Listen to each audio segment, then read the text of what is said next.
Juliana, como foi que essa frase de Guilherme Boulos caiu em alguma ala do PT, do Partido dos Trabalhadores? Olha, o PT hoje está fazendo uma série de reuniões, hoje uma das mais importantes, para pensar estratégias, o que deu certo, o que não deu certo.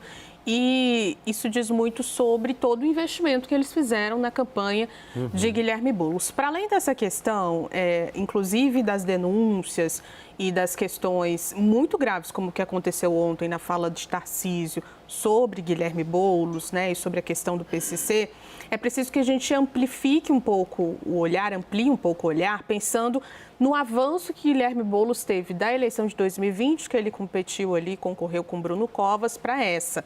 A ampliação foi de 7% de votos a mais do que na eleição de 2020. Então, nós estamos falando, sim, de um teto quase que fixo para esse candidato.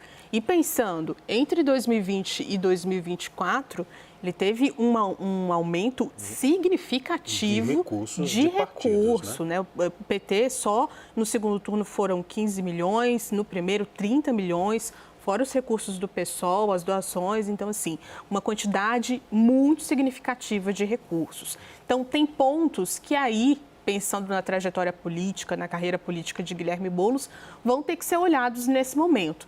Ele perdeu, por exemplo, no segundo turno, em Campo Limpo, que é a região dele, onde ele mora, conquistou ali no primeiro turno, não conseguiu no segundo turno.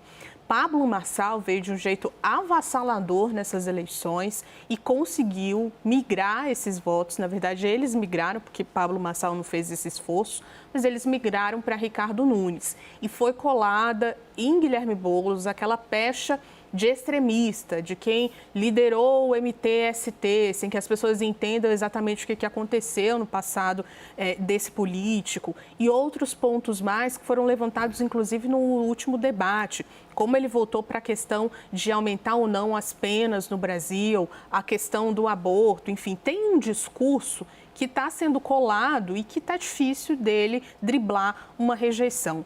É uma questão para se pensar, para além, claro, dos ataques que foram feitos pelo outro lado da campanha, para pensar como driblar esse discurso, como engajar mais esse eleitorado. Eu entendo, só para finalizar, que ele fez isso mais no segundo turno, mas no primeiro turno deixou a desejar e o resultado foi esse.